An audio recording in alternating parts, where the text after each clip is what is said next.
Hello, good afternoon everybody.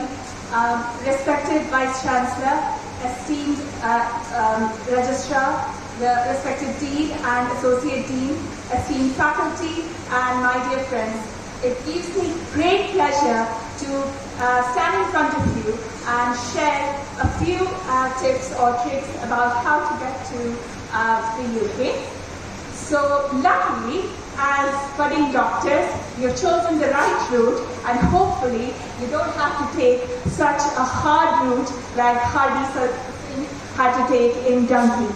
So you will hopefully, after this talk, have a more straightforward route to the UK. So you might have all started reading scientific papers. If not, you will start soon. And even if you look at the abstract of most of the papers, you will see that it starts with what is the aim of the study. So similarly, here, what is your aim to work in the UK? That's the first thing you have to establish. So is it just to get some work experience abroad, see what things are like, widen your horizons, and come back to your home country and use those learnings and experiences in your current practice? Or is it to actually gain training in the UK and continue to work as a consultant in the UK? Or you might take a route where you just want to settle down and work in the UK. So I'll tell you a little bit about all of these, and any of these can be the right answer. So there's no wrong answers in this. All of these are the right answers. So it's not a multiple choice question. It is all of the above. And most of your entrance exams, you will see that whenever there is an option of all of the above, invariably that's going to be the correct answer. Then you will find what are the objectives to work in the UK. Similarly, in your studies, you will see what are the objectives. So aim is one major goal, and as part of that study, you might come across a few other learnings from it, and that's what the objectives are. So is it so that you can have a work-life balance? And I can vouch for it, because here I am, my second trip to the UK in 1 year. So yes, you can have a work-life balance. Is it good money? Well, what is good money at the end of the day? If you're comparing it with, let's say, United States, you're thinking about Middle East, might not be the best money, but you can still have a very comfortable living in there. And if your plan is to come back to India after working a few years in the UK, my husband always tells me, pound is 110 today, converted to rupees, so definitely good money. Then it might be a situation where, of course, you're very young at this stage, but soon your parents will start looking for a partner for you, or you might have found your partners already, and it might be that one of you wants to go abroad and the other one is just following the partner. So that could be the other objective, and that may not be your own goal, but it's part of another, as part of a partnership, and that's what happened in my case. And then finally, it might be just that you've always dreamt of living abroad, and that is one of the objectives that gets fulfilled as part of your career goals as well. So all the time you're going to think about, is UK better, US better, Australia better, India better, or some other country, and the grass is always going to be greener on the other side. So I always say, be satisfied with your shade of green.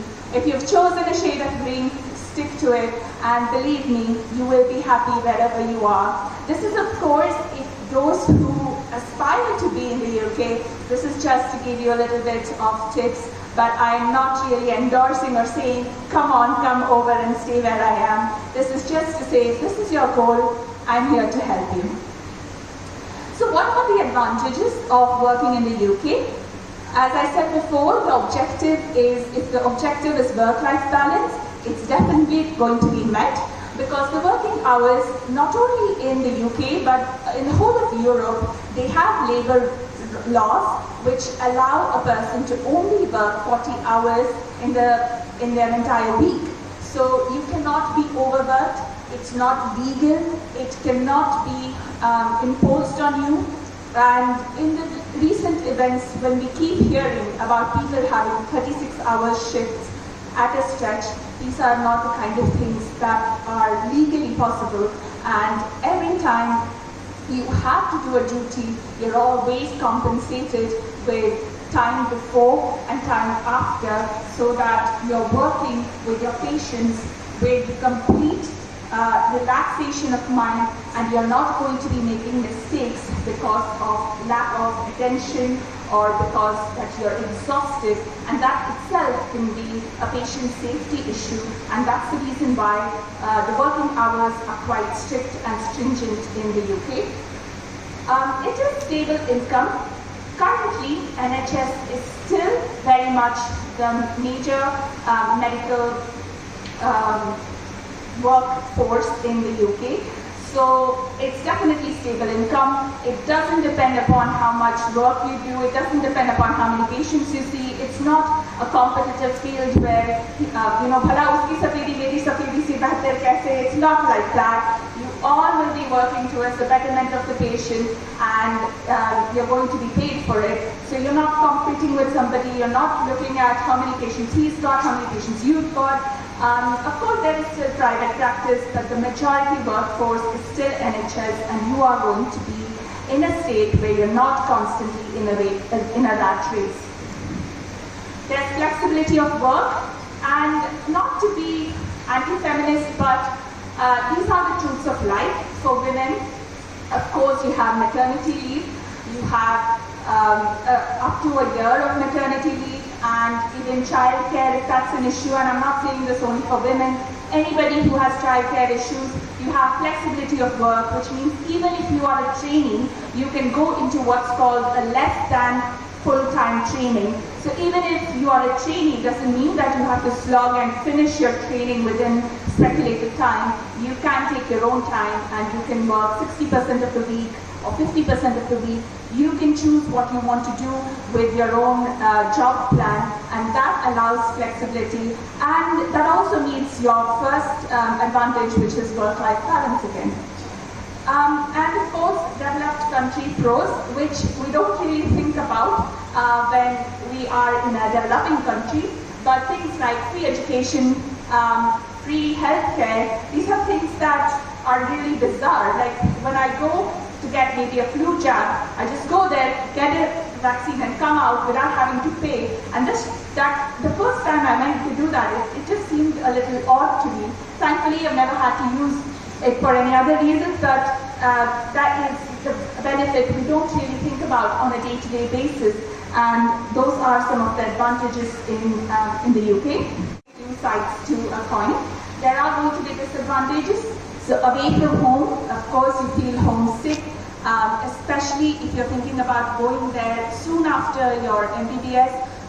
You're going to be at a stage of life where you're just new to the career, and you're leaving home. You're going to a country which is cold weather-wise, not too different from Sikkim maybe, but it is something to think about, where you're probably going to feel a little bit like a fish out of water for the initial few months or perhaps years.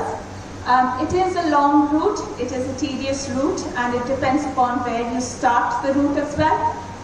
If you ever think about going, I would always say start at the beginning itself, start at the beginning line, because in a relay you see that each person can start at a different stage and graduate and start, but I would say start at the beginning. What I mean to say by that is, if you aim to go to the UK, go right after MBBS. Don't think about spending more time here, because what's then going to happen is you are going to start slightly later than the actual students of the UK might start their training process. But I'll come to my further slides and say, ultimately that also doesn't matter. It is an expensive route, no doubt. I said 110 conversion, so initial investment is going to be high. And of course, if there are pros in a developed country, there are also going to be cons. I'm not going to enlist too many cons, but I think you might know a different culture that you're going to be exposed to, which is very different from what the culture may be perhaps back home for you. And well, I'm not here to make political statements, but people are always worried about saying, oh, is there going to be racism and things like that. But in the 6 years that I've lived, I've not experienced any of it. And in the recent times, you see in the media about riots against immigrants. Although it was in the area where we lived, but we were not affected by it. So these are certain things that you have to do good research before you go and see in any place that you're going away from home. So what are the ways to enter into the UK? So anybody that wants to work in the UK as a medical professional has to be on the GMC register. So the GMC register is the General Medical Council, and you can do this by taking the PLAB exams. You might go onto the website and see that you might get a little confused because they also use the word medical licensing assessment now, but don't worry too much about it. PLAB is the ones that is used for the immigrants even now, and MLA, which is the medical licensing assessment, is what is used for the students who have studied in the UK themselves. So if they have taken their MBBS in the UK, then they are the ones that will take the MLA. So they're equivalent to one another. So the other route is, now you might, it might come to you as an afterthought.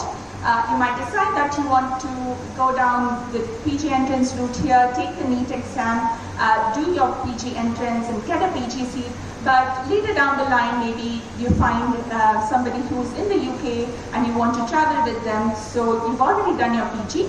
Is that acceptable?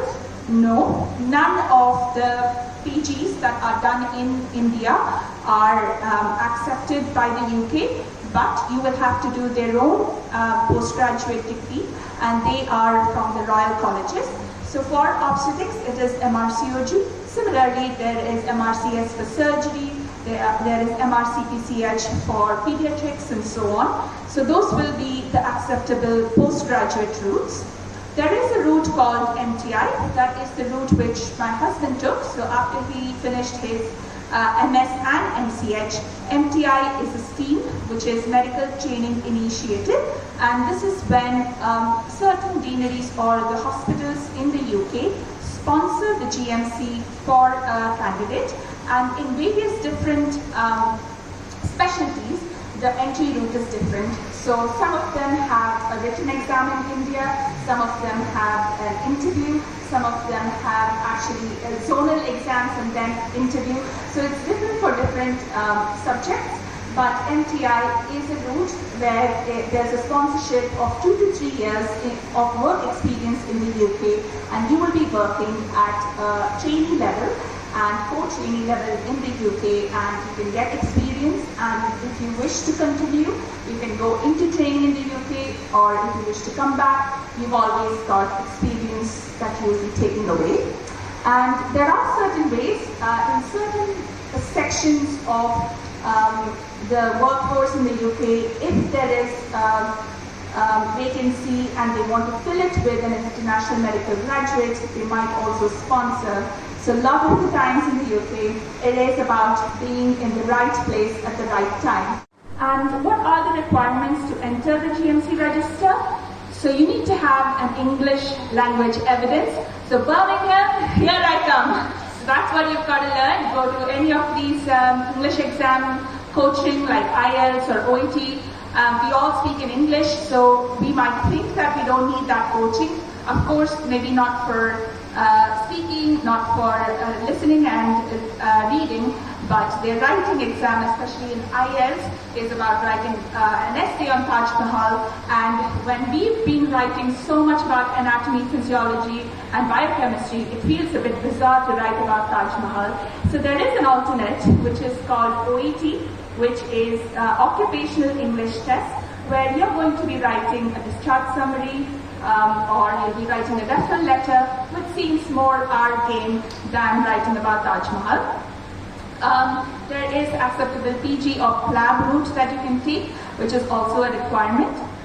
You need to get a good standing certificate, and this has to come from the medical council that you are registered with in India. So if it's Sikkim, then from Sikkim. If it's from Kolkata, you have to take it from there, so that would be the good standing certificate.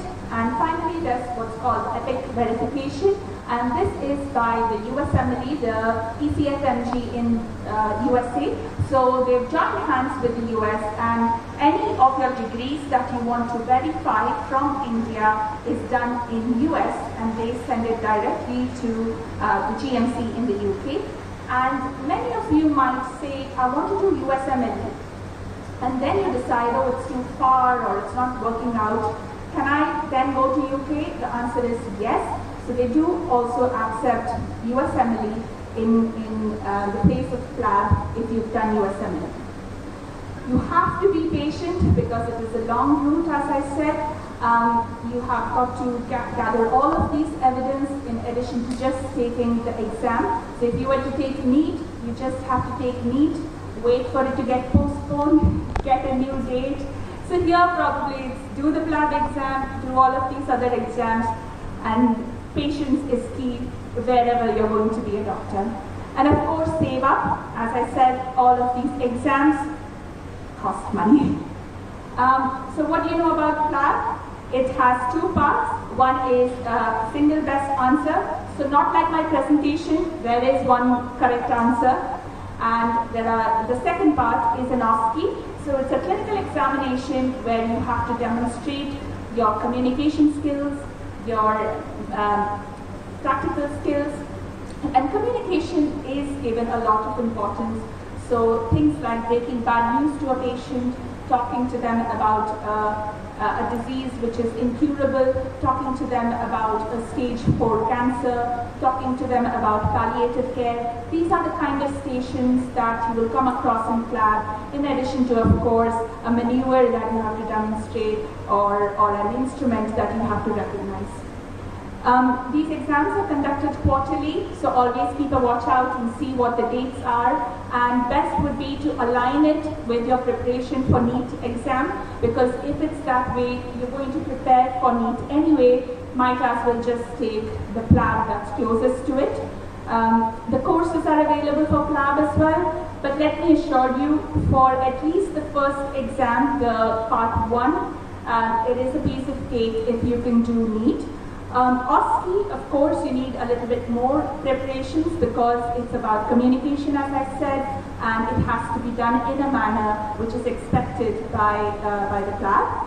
And finally, the English exam is also required to take the PLAB exam, so you need to do either OET or IELTS to take the PLAB exam itself.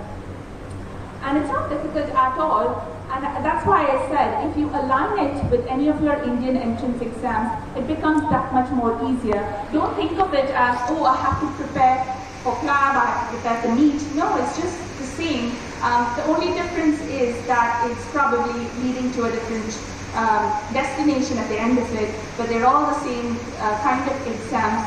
And medicine, at the end of the day, wherever you go, the anatomy is the same. The femur is called femur, the tibia is called tibia. It's just certain things that might be done differently as far as guidelines are concerned. When it comes to PLAB, it has all of the information, the gmcuk.org, and it gives you all of the updates about any changes that might happen by the time you're ready to take this exam. I'm going to tell you very briefly about MRCOG. I know not everyone wants to be an obstetrician, but if you're like me and this is your goal in life, then I'll tell you a little bit about it, but also I'm just using MRCOG as a proxy to tell you about any of the PG routes that you might want to take. So MRCOG can be easily replaced with MRCS, MRCP, MRCPCH.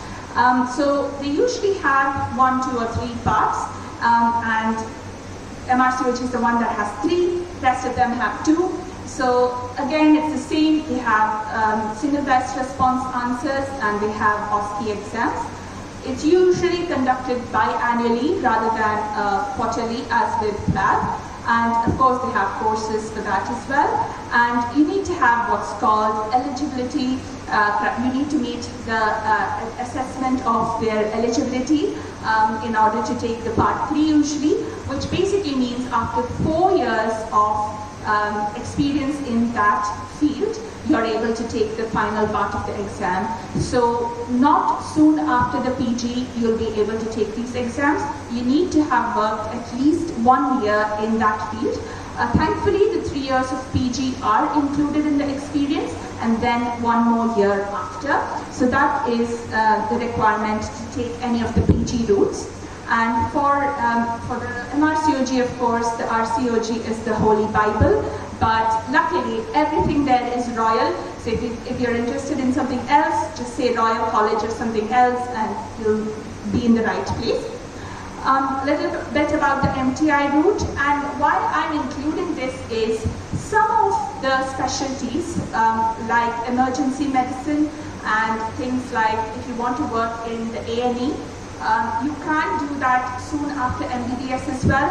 You don't have to have a PG degree. So this might be a route which is still applicable, so just keep a watch out. With RCOG, of course, they have an annual application for MTI as well. They have a selection process which can change from the type of specialty you're in. You need to have the assessment of your training as well, which means the eligibility of 4 years of practice. And English exam, of course, is buy one, get one free with anything. And of course here in this route, the good thing is the GMC and visa are sponsored. So you get a sponsorship, and in the recent times for the MTI, no dependents will be sponsored along with you. So if this is the route that you want to take and you want to take someone along with you, sadly this is no longer a route that's applicable. The other routes, sponsored jobs. So if there's a dearth of doctors, they might sponsor you a GMC as per requirement. There are certain programs called by Edgehill University called the MCH MEd program, and this is there in various different fields, including obstetrics, orthopedics, and so on. They have fellowships, so these are the temporary 1 or 2 year contracts where you can go and work in the specialty that you fancy. And finally, you can actually get into training. So if you've had some work experience in India and you go to the UK, you can get into the training where you have to prove your competencies from home as well as some of the competencies in the UK and apply for training through a website called Oriel. And the other route is if you've done all of your training in India, and there is a route called CSER where you prove that whatever training you've had in India and the work experience that you have gathered in the UK are equivalent to one another, and that's the reason why you will get onto the specialist register of the GMC. So those are the other routes, and this is for a little down the line for you. For you right now, FLAB seems to be the main route that I can talk about. In UK work, it's slightly different from here. So like we have 1 year of internship where we have rotation in different departments. They have internship, which is called foundation year, which are 2 years of foundation year. And that's the time when you get experience of working in different departments and try to see which course or specialty that you would like to join. There's something called core training. So you can do core training either in a medical field or in a surgical field. So that still gives you 2 more years to decide which specialty you want to do. But if you're very clear right from the beginning that I want to do obstetrics, there is a route where that becomes ST1 and 2 rather than CT1 and 2. And the difference is right from the beginning, from ST1 and 2, you will still be doing only the specialty that you choose to do. So the ST3, ST stands for Specialist Trainee. So Specialist Trainee 3 and 5 are like core specialty. So this is what we do in India. It's an abridged version. In 3 years, we pack it with a punch and finish our training within 3 years. But here, it's spread out a little bit more, allowing one to actually still give them an opportunity to see what they would like to do. And ST3, 4 and 5 is committed to the specialty. And ST6 and 7 are called advanced training specialties, and that's the time when you can choose the subspecialty that you want to do. So you don't have to do another training or another thing like an MCH degree that we do here, but everything gets done in ST 6 and 7. So at the end of 7 years, you are going to be a consultant in the UK, and consultant is kind of equivalent to a professor, although the word professor itself is used differently in the UK. So at the end of 7 years of training, you are going to be, like in a medical college, you're going to be equivalent to a professor. So there is another route which is called GP training, which is the general practitioners, which are like family medicine, and that is a shorter period of training, and that's 3 years. And that will tell you, I'll tell you a little bit about the different healthcare systems in the UK. So to become a consultant in the UK, you can either do the completion of the training, which is called CCT, the other route, which is called CSER, where you prove that your training in India or any other country is equivalent to the work experience and training in the UK. You can become what's called a locum consultant, and I think I'm telling this to the more senior faculty, that you can actually become a locum consultant based on your own experience in India. You can get a job as a locum consultant, and finally you can also work in the private sector, which is non-NHS. And this is more common in the metro centres or more established cities like London, Birmingham, Manchester, but may not be in all the small towns in the UK. So how else can I work in the UK as a doctor? You can become what's called an SAS doctor, which is where you're providing your services to NHS. At the end of the day, NHS is just like a government hospital. So you can have a service job, which means you're just going there as a 9-to-5 job. You're not getting any training there, but you are providing your services. There is something called LAT doctor, which is locum appointment as a trainee. So you are going to be treated as much as a trainee would be. You're given all the training opportunities as a trainee gets it, but you're there for a limited period of time. So it might be that you're covering someone's absence, you're covering someone's maternity leave, you're covering somebody who's gone to do their PhD. So those would be the kind of jobs where they are temporary contracts that you have.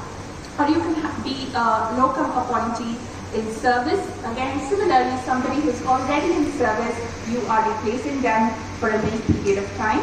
And the private route is always there, and it's actually upcoming now based on how things are going with the NHS. And you can always get additional degrees. You might want to do an MSc there, you might want to do a master's there, you might want to do a PhD there, which is all going to help in expanding your horizons and lengthening your CV. In a little bit. The framework of healthcare in the UK, how it works is it's 2-tier. There is going to be a primary care and a secondary care. And primary care is the one that holds the biodata, medical biodata of everybody. So if you need to go see a specialist, you can't go directly. You have to go through a GP. So they triage the patients and send you to a specialist. Privately, of course, self-referral is possible. And if it's an emergency, you can go directly to a secondary care. But any other elective situations, it always has to go through the GP. Clinical governance, this is a little bit like the framework or the constitution that runs the medical framework. So the GMC is like the constitution that runs the medical governance. And every country has its own government, own constitution. Similarly, the medical field in the UK has its own constitution. The referral systems I've already told you, and then there is the GMC good practice. So there are rules and regulations that one must follow as a doctor based on the GMC. And this is something that you get oriented to as soon as you enter into the system, and you have almost 3-day orientation where you have mandatory training in various different aspects, not only medicine but also things like fire safety and a whole lot of things every time you get into working in an NHS hospital. So how do you prepare for PLAB? There are books and online materials available. There are courses, as I said. It's good to buddy up and form a group and prepare together, and that way you can help one another, and also especially for the OSCE, because it is a demonstrative kind of exam, you can play role players for each other and practice in groups. And you can also avail certain clinical attachments from various different hospitals or institutes in the UK to have first-hand experience of how things are. And the different levels of healthcare, as I said, primary care is the GP surgery, so the general practitioners who have 3 years of training, they are the ones who triage, and anything that can be managed by them is managed. Only things that need to go to the super specialist will be sent across to the secondary and tertiary level hospitals.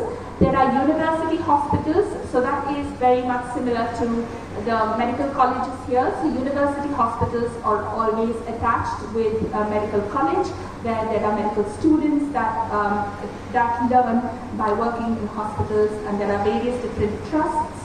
So trusts are like the universities that we call here. So various different medical colleges are under one university here. So trusts are the bigger conglomeration of hospitals, and there is also the private sector. So where can you train? You can train under deaneries. So deaneries are like the universities. You can learn on the job. So you get a job first and learn as you work. You can do fellowships in various different hospitals, which are limited period contracts, and you can also join universities where you're not going to be necessarily doing any kind of degrees like get an MD or MCH at the end of it, but you're also going to get like a PhD perhaps, or an MSc degree, which will help you in your field of work. So MRCOG, and I'm using this, as I said, as a proxy for any other PG route. There's always going to be guidelines, which will be from the respective colleges as well as NICE. There are courses available.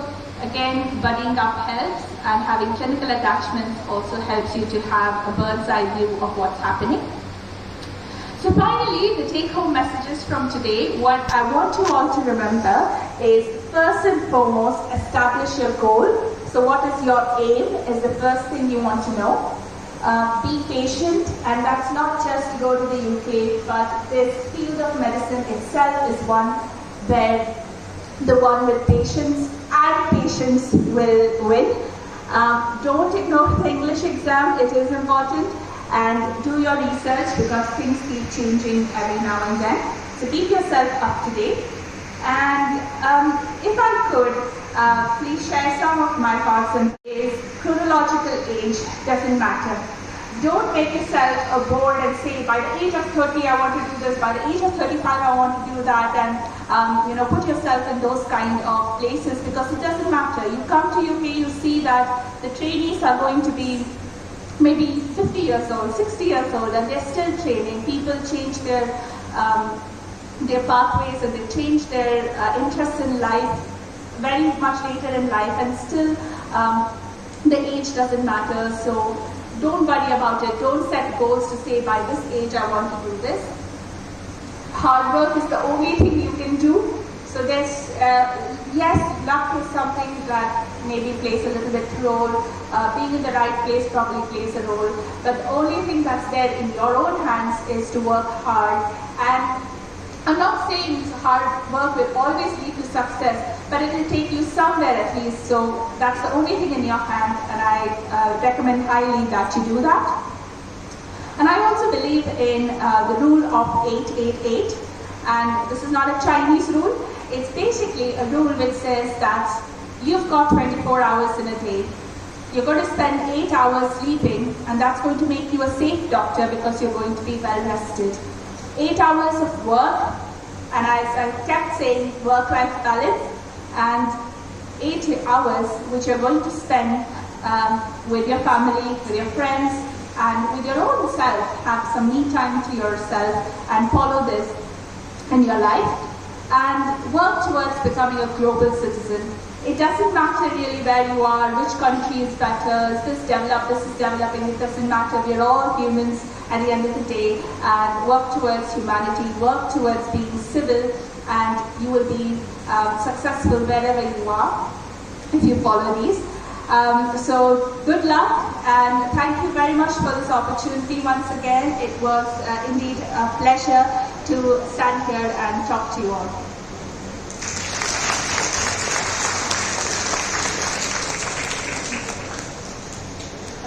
I'm happy to take what you're exposed to during an internship also helps a lot, and the exam, especially in lab, is very much clinically oriented, very much clinical knowledge, and based on whether you've worked in the field or not, rather than whether you've read this guideline or not. So when I do MRCOG, I always tell them that because MRCOG, one always thinks that, oh, is this in the guideline or not? But if you are an obstetrician in India, and if you worked in the clinic, you will be able to answer it, and to your shock and surprise, which is my dad's line, is you will be right. So don't think that you have to sit separately and study.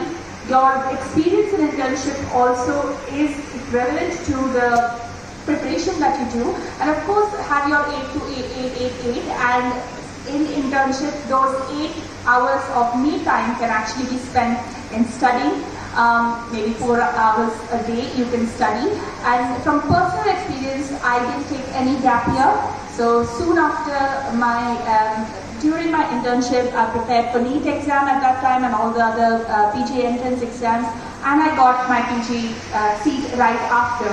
So from personal experience, I would say, don't think that, oh, I'll do internship, anyway there's a gap year. Don't think of it like that. If you don't get, of course, there's no other option. You have to take a gap.